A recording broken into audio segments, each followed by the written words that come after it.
चारों ने पकड़ लिया कृष्ण को। मुष्टिक ने बलराम को पकड़ लिया। सारे गोप ग्वाल बैठे हैं और कहते हैं लाला अकेले में लड़ोगे। लेकिन कृष्ण ने समझाया है चिंता न करो। गोविंद ने समझाया है लेकिन गोप भगवानों को पता है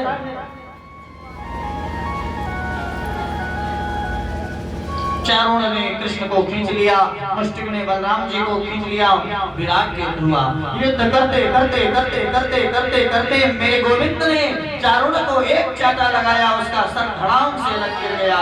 मुष्टिक को बलराम जी ने एक चाटा लगाया, उसका सिर धड़ाम से गिर गया। जितने छोटे मोटे राक्षस थे सबको मार दिया। बचा कंस। इतने में कूद कर चढ़ गए कंस के सिंहासन पर मेरे गोविंद। चढ़ना देर नहीं हुआ, कंस के केसों को पकड़ लिया। जैसे केसों को पकड़ा इतने में कंस चिल्लाने लगा, अरे ये क्या कर रहे हो?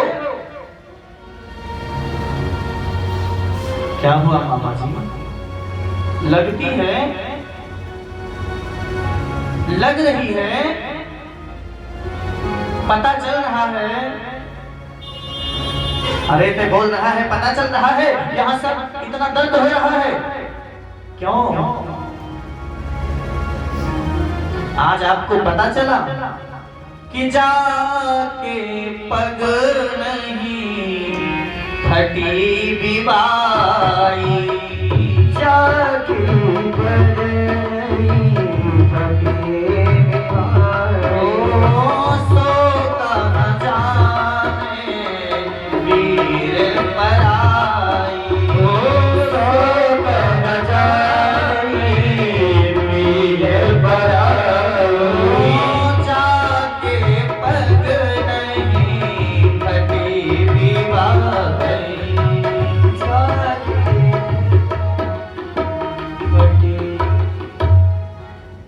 भगवान ने कहा पता चला,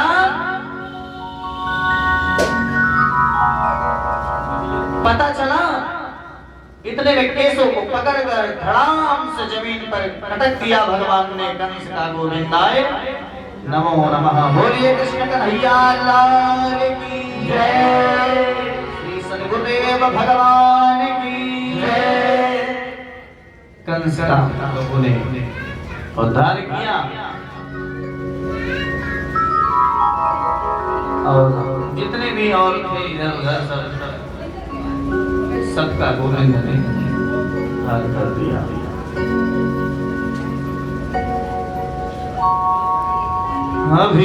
अभिवादन शीलस्य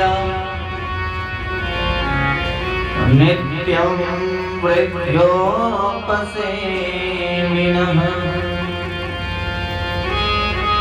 चत्वारि तस्य वर्धन्ते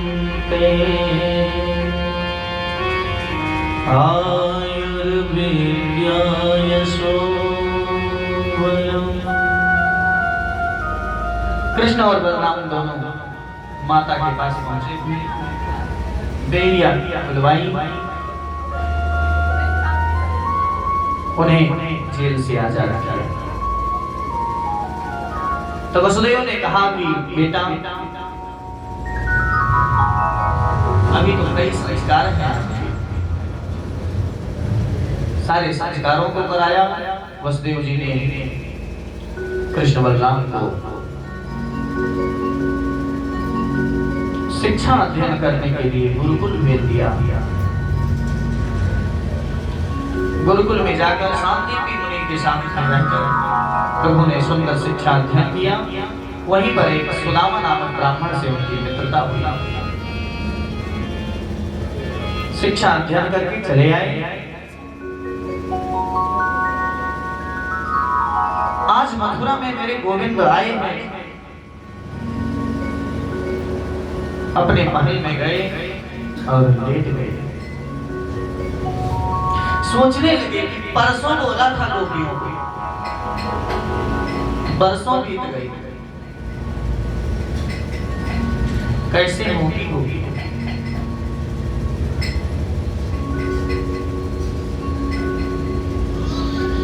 जरा सा बुखार होता था तो माता यशोदा पूरे ब्रजवासियों के जितने वैद्य थे सबको बुला लेती।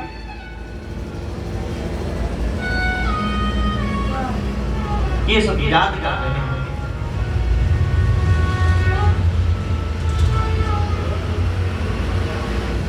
यही सब याद करते करते इतने में माता देवकी एक गिलास दूध लेकर आई और कहा गोविंद इसे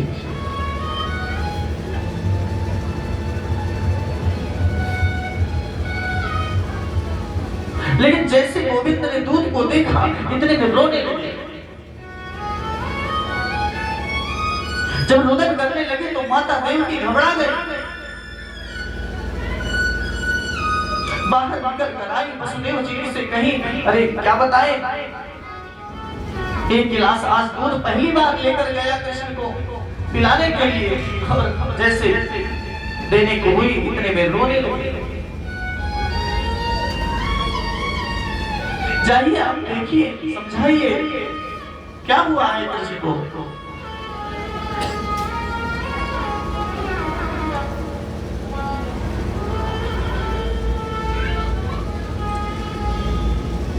वसुदेव जी ने कहा देवी मैं नहीं समझा पाऊंगा, हमें पता है माता यशोदा का प्यार है इसीलिए वो रो रहे हैं। इतने में बृहस्पति के शिष्य उद्धव जी का आगमन हुआ। वसुदेव जी ने कहा उद्धव जी जाके गोविंद को समझाओ थोड़ा सा।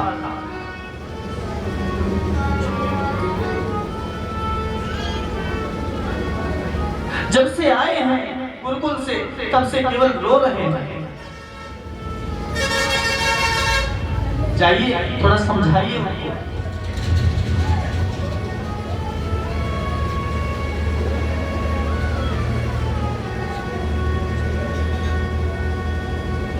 उद्धव जी गए हैं कृष्ण के पास। क्या बात है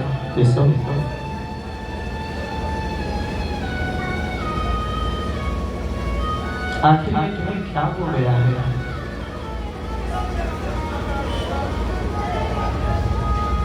क्यों इतना परेशान कर रहे हो सब? क्या बताऊं?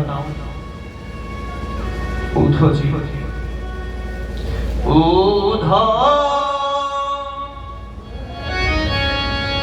मोहि ब्रज बिसरत नाही,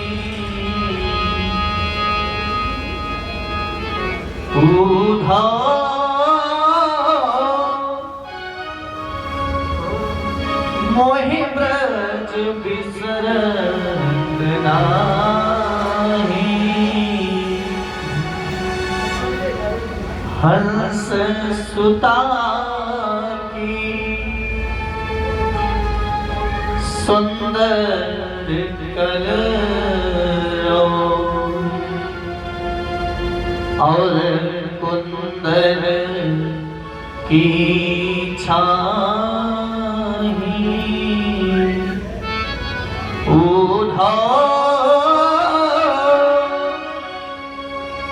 मोहि ब्रज बिसरत नाही। अरे उद्धव क्या बताएं?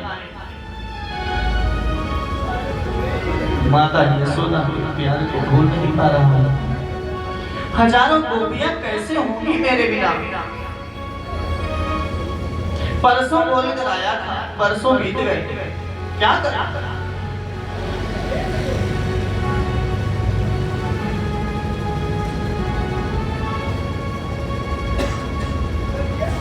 अच्छा उद्धव एक बार थोड़ा चले जाओ वृंदावन, जाके वहां देखो सारी गोपियां सखा मेरे माता यशोदा की क्या स्थिति है।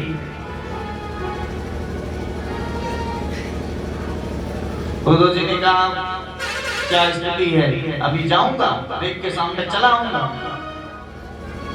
चिंता न करो।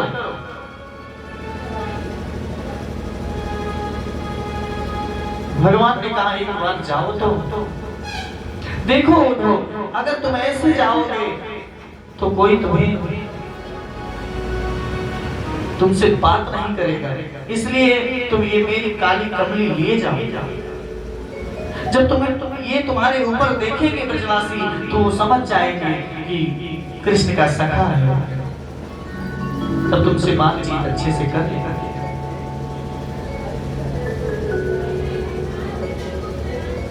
बृहस्पति का शिष्य है उद्धव, ज्ञानियों का ज्ञान भंडार है उद्धव, और आज वृंदावन की तरफ जाने लगे। वृंदावन पहुंचे हैं, देखे कि हजारों गोपाल वही खड़े हैं जहां जब छोड़े थे कृष्ण को तब खड़े थे। क्यों? क्योंकि गोपियों का एक ही काम था, सुबह सुबह आ जाते थे और वहीं रास्ते में खड़े हो जाते थे कि परसों बोला है, हो सकता है मेरी याद आ जाए, चला। केवल इंतजार करते थे आगे, शाम हो जाती थी फिर आंख में आंसू भरकर चले जाते। आज देखा कि कोई आ रहा है, जैसे देखा कोई आ रहा है, इतने में सब खिलखिला के हंसने लगे कि आज मेरा गोविंद आ गया, गोविंद आज आ गया। लेकिन आते आते आते आते जैसे देखा कि गोविंद नहीं, उद्धव, इतने में तो फिर उधर करने लगी। उद्धव ने कहा जय श्री कृष्णा, ब्रजवासियों ने कहा जय श्री कृष्णा, बताएं कहां से आगमन हुआ? अरे हम कृष्ण के सखा हैं उद्धव। सारे ब्रजवासियों ने कहा अरे गोविंद तू कितना क्रूर निकल गया, बरसों बाद भेजा भी, मित्र को भेजा, कम से कम इतनी तो ख्याल रखा कर मेरी।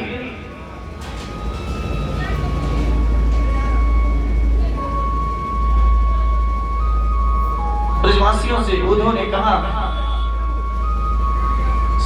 लाला ये बताओ माँ यशोदा कहाँ मिलेंगे?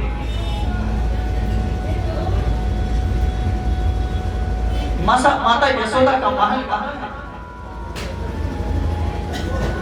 ब्रजवासियों ने कहा देखो उद्धव जी, ये जो नदी देख रहे हो, यही नदी पकड़कर धीरे धीरे धीरे धीरे चले जाना, जहाँ यह नदी विराम हो जाए वही है माता यशोदा का महल, और जाना उद्धव जी वहाँ तेज से मत बोलना, आराम से बोलना।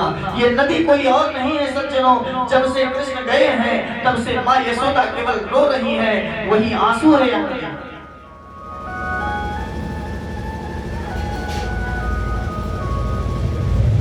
उद्धव जी नदी पकड़े पकड़े पकड़े पकड़े धीरे धीरे गए, माता यशोदा सर लगाए ऐसे पड़ी पड़ी। उद्धव जी ने प्रणाम किया और थोड़ा जोर से बोल दिया उद्धव जी ने। इतने में कहा अरे चुप रहो चुप रहो चुप रहो, मेरा लाला सो रहा है, जग जाएगा, अभी उधम मचाएगा। उद्धव जी ने कहा लाला नहीं सो रहा है माँ, मैं उद्धव हूँ, ऐसा प्यार है माँ यशोदा का, मैं उद्धव हूँ। वार्तालाप हुआ है, उद्धव जी ने बहुत समझाया है माँ यशोदा को।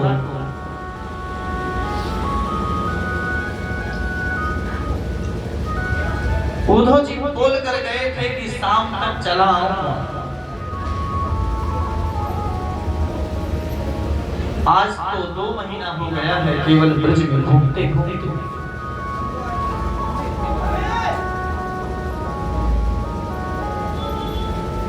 समझा बुझा के आए हैं, ब्रज में घूम रहे हैं, सखाओं से पूछते हैं कि गोपियां सब कहां हैं, सारी गोपियां कहां मिलेंगी?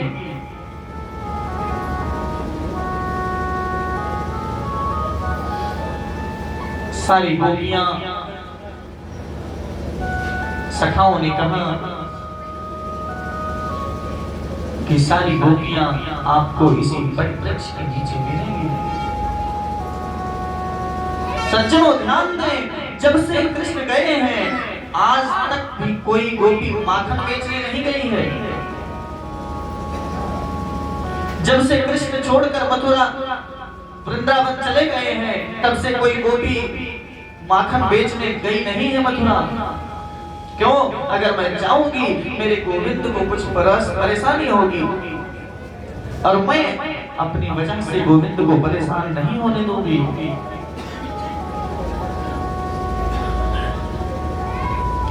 रात भर बैठे रहे, सारी चर्चाएं हुई, फिर जो है गोपियों के पास में पहुंचे हैं।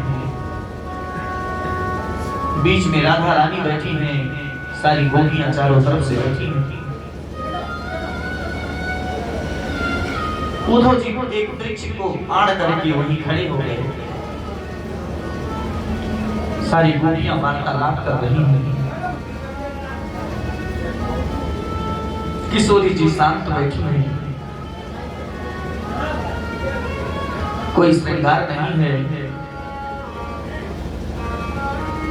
एक गोपी राधा रानी से बोली, लाडली जी आज स्वप्न में कृष्ण आए थे,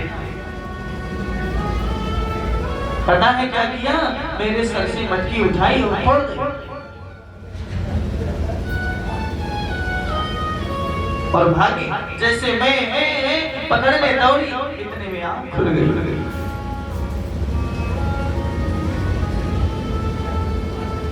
दूसरी सखी बोली, लाडली जी आज मेरे सपने में गोविंद आए थे और मटकी उठाकर मेरे सर पे रख रहे थे। मटकी उठाकर सर पर रखी, लेकिन जैसे पकड़ने को चली इतने में आंख खुल गई।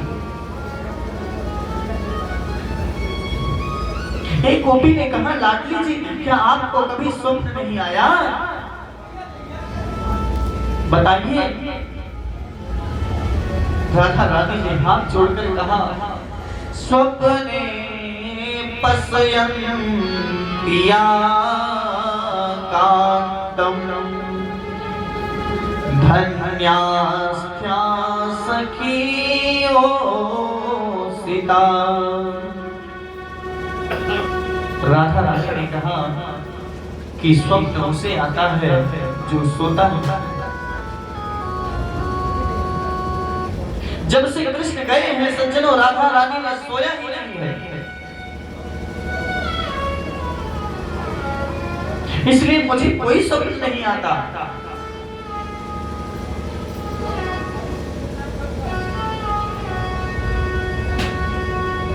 मेरे प्राण वल्लभ नहीं है। यही सब वार्ता चल रही थी, उद्धव जी सब देख रहे थे। इतने में उड़ते हुए एक भंवरा आया।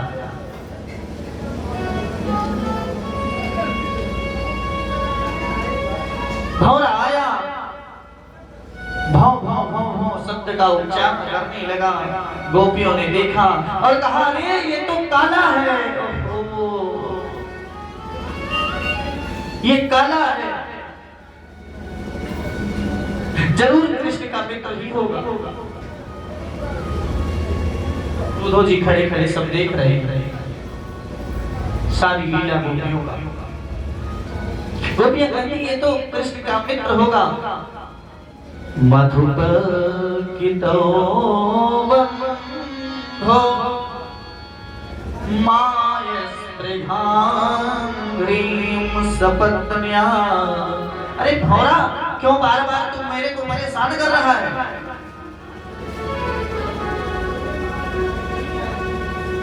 हमें पता है कि कृष्ण का मित्र ही होगा और कोई नहीं हो सकता।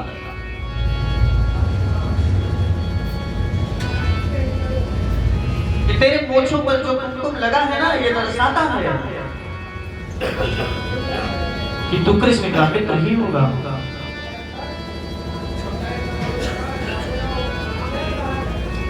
परिचरितम कथम त्वपाद पद्मम्। भंवरे तुम उसी कपटी के मित्र हो। तचरितम्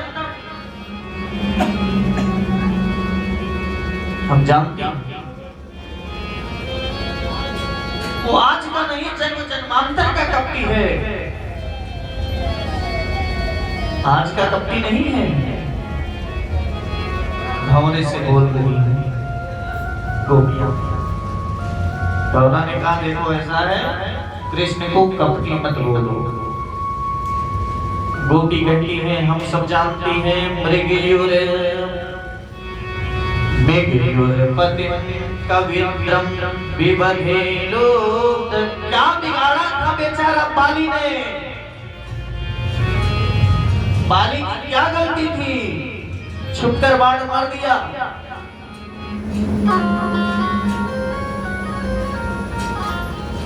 क्या बिगाड़ी थी बेचारी सुपर्णखा ने?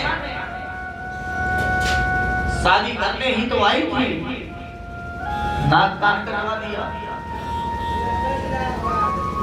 जन्म जन्मांतर का कपटी है। अरे भंवरे क्या बिगाड़ा था मोरध्वज ने? अपने ही पुत्र पर आरा चलाना पड़ा उसे।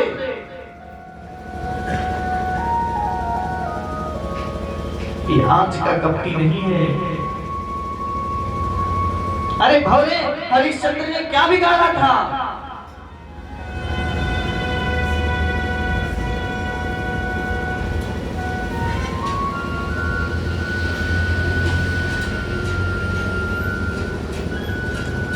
लेकिन भंवरे हम सत्य कहती हैं, इतना हम कहने के बाद भी उसे भूल नहीं पाई। एक गोपी बोली तुम कपटी हो।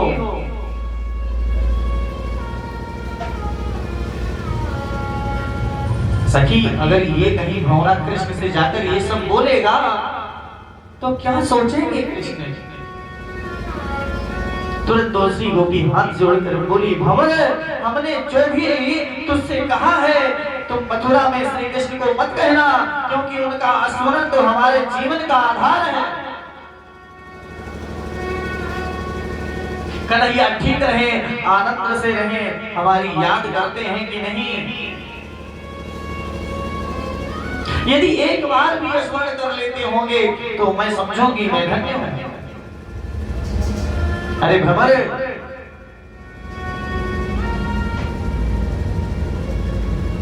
इतने में भंवरा चला गया। उद्धव जी ने देखा और आकर कहा देवियों आपको मैं बार बार प्रणाम करता हूं। बृहस्पति का शिष्य है, आज 6 महीना हो गए हैं। वहां बोल के आए थे कि अभी जाएंगे, शाम तक चले आएंगे। वृंदावन के प्रेम ने उद्धव को पागल कर दिया।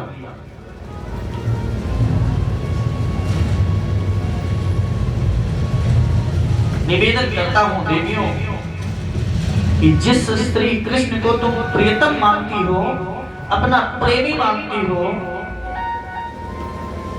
तो जानती हो कौन है? वो साक्षात ब्रह्म है, भगवान है।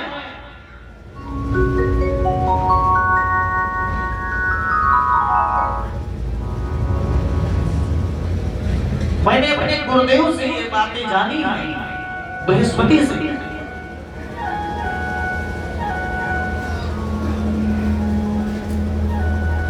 ब्रह्मा का हाथ नहीं होता।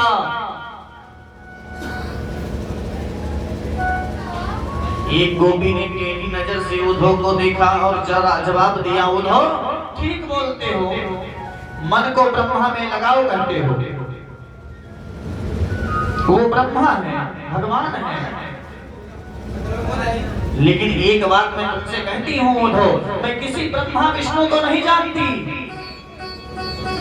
मेरे लिए कोई भगवान नहीं है। क्यों? उद्धव ने कहा क्या मतलब? गोपी बोली उद्धव मन न रहे न सुबीस। एक हुतो सो गयो श्याम संग अब को अनार। एक ही मन था हमारे पास, वो तो श्याम ले गया, सुंदर ले गया। अब किसको कौन ब्रह्मा जानू, किस ब्रह्म को ध्यान लगाऊं? जब एक ही था वो तो लिए चला गया।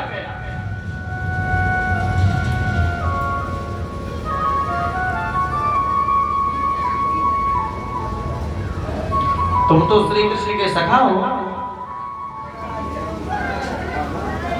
गोविंद के सखा हो ना। सुन लो, किसी ब्रह्म को नहीं जानती, किसी भगवान को नहीं जानती। कृष्ण तन कृष्ण मन कृष्ण ही हमारो धन, आठों याम हमें कृष्ण ही सो काम है। सिवाय कृष्ण को मैं किसी भगवान को नहीं जानती। यदि जानती हूं तो केवल कृष्ण को। देखो वाले गोपियां जवाब दे रही हैं, अरे उधो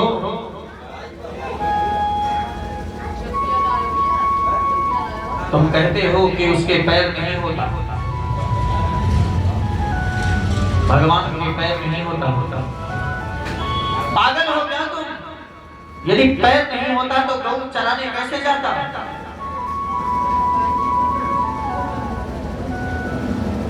पैर ना होता तो गौ चराने कैसे जाता? पगला गए उधो तुम भाई बौरे, जो पाती लेकर आए दौड़े, योग कौन जाने यहाँ रोम रोम में श्याम है।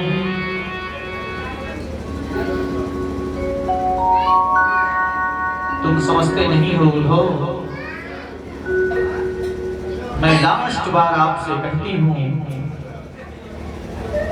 कि मैं किसी भगवान को नहीं जानती। जीवन भर कृष्ण के वियोग में रही हूँ,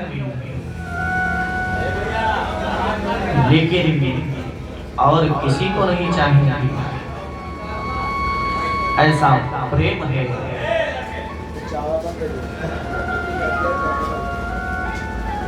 गोपियों का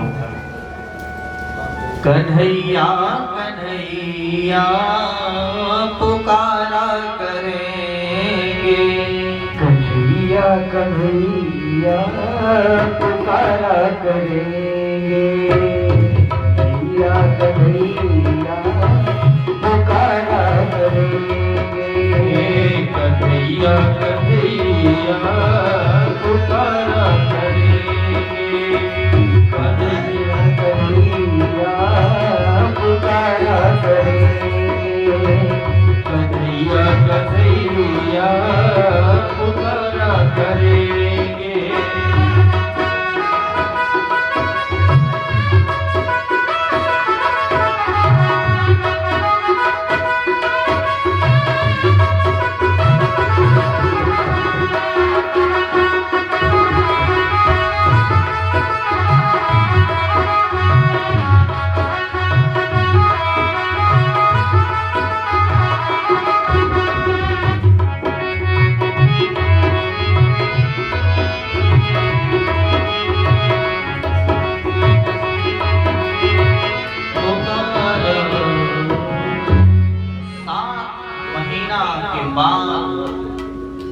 बृहस्पति का शिष्य मथुरा आया। जैसे मथुरा आया तो कृष्ण को इतना डांट लगाई उद्धव जी ने, क्या करते हो गोपाल? सारी गोपियां, राधा रानी, हजारों सखा, माँ यशोदा तुम्हारे वियोग में सब छटपटा रहे हैं। क्या हुआ? आप तो बोल कर गए थे कि अभी गया शाम को चला आऊंगा। 7 महीना हो गया।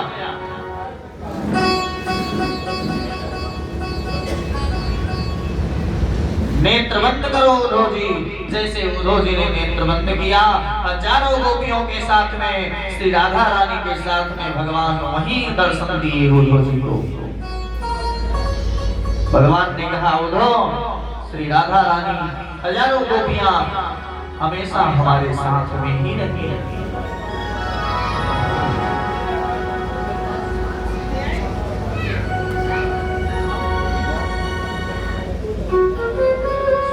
भगवान ने बार बार प्रणाम किया है उद्धव जी ने।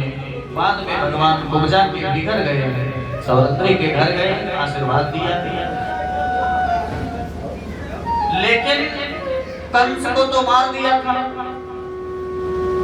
कंस की 2 पत्नियां थी। कंस की 2 पत्नियां थी। भागवत में वर्णन है, अस्ति प्राप्तिस्य सस्य महिष्मो। 2 पत्नियां थी, एक का नाम था अस्ति और दूसरी का नाम था प्राप्ति। अस्ति माने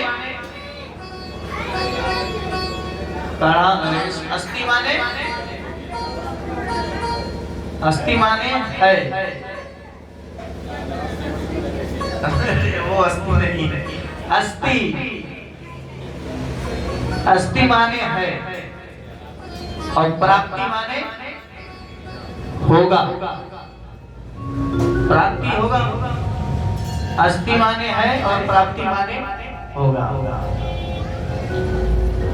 करोड़ों का बैंक बैलेंस अभी है और करोड़ों का टर्नओवर करने वाले हैं। यही है अस्ति और प्राप्ति। कंस रूपी अभिमान की 2 पत्नियां होती ही हैं। जब कंस को मार दिया कृष्ण ने, तो अस्ति और प्राप्ति जरासंध के पास में आई। जरासंध से कहा, अरे तुम यहाँ क्या कर रहे हो? मेरे पति को कृष्ण ने मार दिया।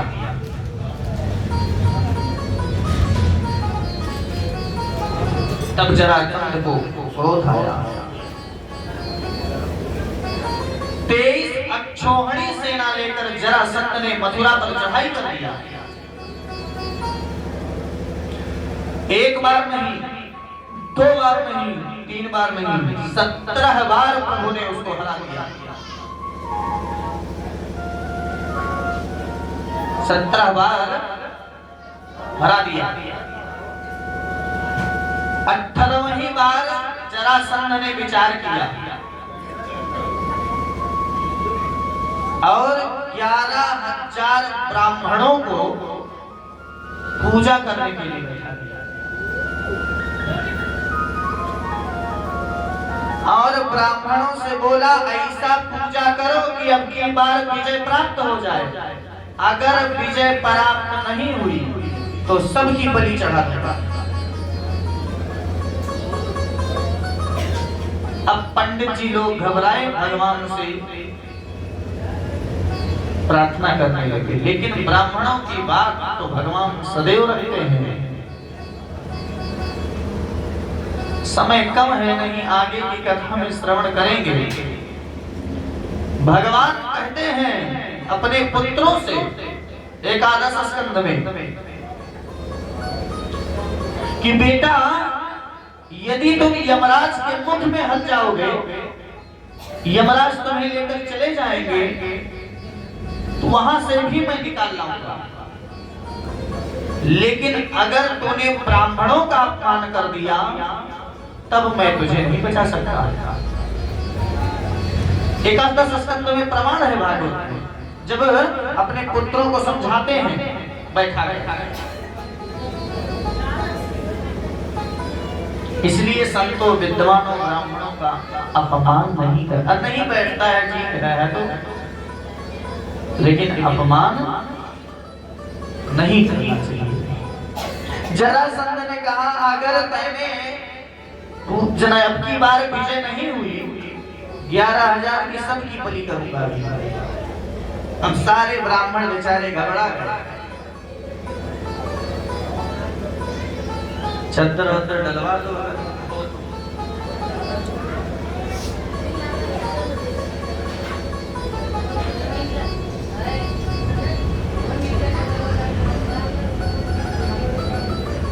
भगवान ने बलराम जी से कहा भैया अभी ऐसा करो कि युद्ध 17 बार किया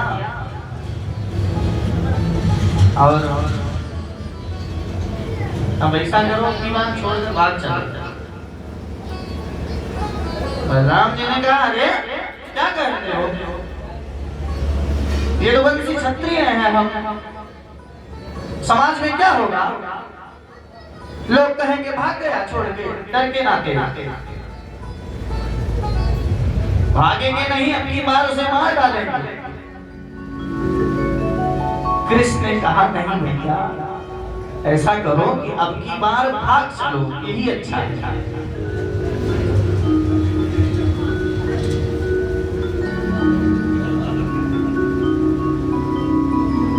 भागेंगे नहीं, बलराम जी ने कहा तुम भाग जाओ, मैं नहीं आऊंगा, मैं डरता नहीं हूं जरासंध से।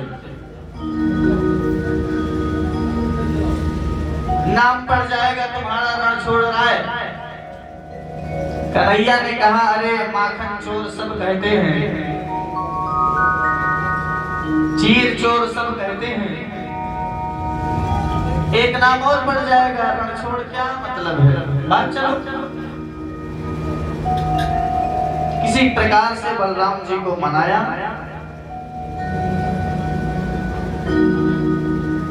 जब बलराम जी मान गए, जरासंध ने आक्रमण किया, इतने में रणछोड़ भाग गया। नाम पड़ गया रणछोड़ राय, पर्वत पर चढ़ गया, आग लगा दी।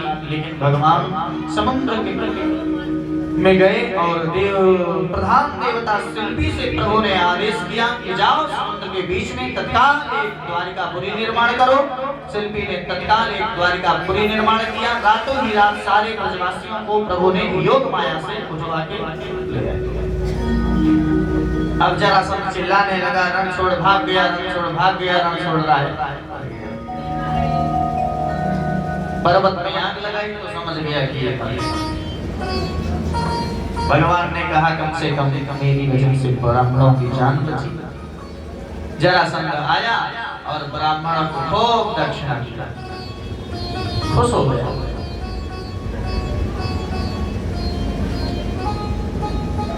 अब भगवान द्वारिकापुरी में रहने लगे।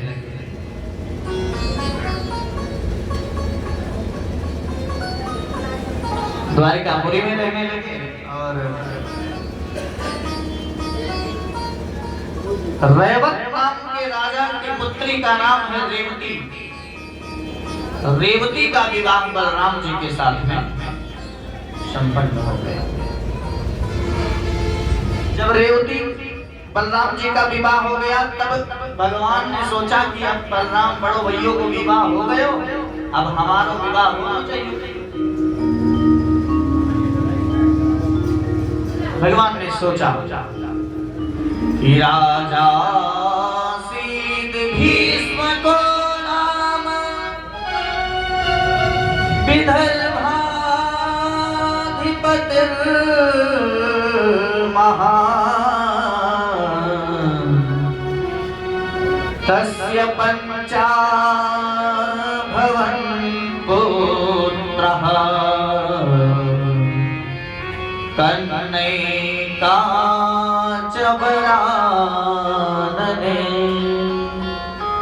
एक भीष्मक नामक राजा है जिनके 5 पुत्र हैं। सबसे बड़े पुत्र का नाम है रुक्मी।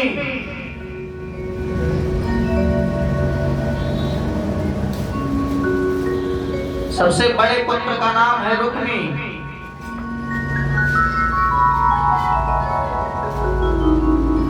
रुक्मी से 4 पुत्र छोटे, 5 भाई हैं। समुद्र से एक कन्या प्राप्त हुई है भीष्म जी को, जिसे हम रुक्मणी कहते हैं।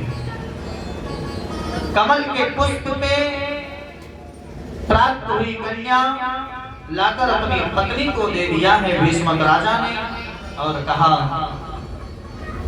कि बड़ी सुंदर मेरी एक पुत्री है, इसका विवाह मैं द्वारिकाधीश से करूंगा।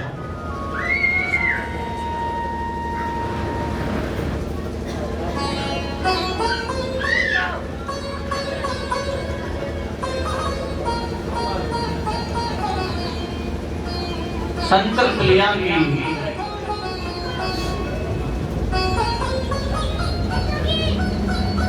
रुक्मणी का विवाह द्वारिकाधीश से करूंगा। लेकिन जब पुत्र बड़ा हो जाता है तो कभी कभी पिता की बात नहीं मानता। जब पुत्र बड़ा हो जाता है तो पिता की बात नहीं मानता। रुक्मी ने कहा कि मैं रुक्मणी जी का सगाई कर दिया हूं।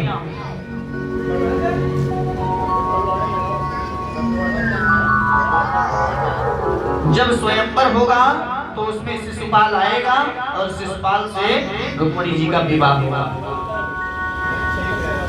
जैसे रुक्मणी जी ने सुना कि मेरा विवाह शिशुपाल से होगा, इतने में रोने लगी।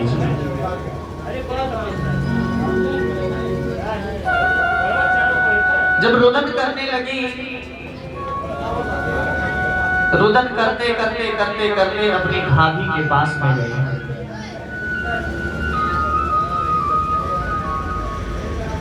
भाभी के पास में पहुंची, भाभी ने कहा क्यों रोती हो? एक पत्र लिख दो गोविंद को,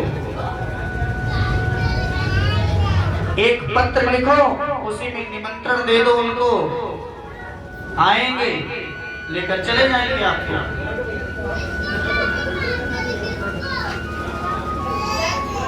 आज रुक्मणी जी पत्र लिखती हैं। कितना सुंदर सुखदेव स्वामी ने वर्णन किया है। श्रुतवा गुणान भुवन सुंदर श्रृंगवतान्ते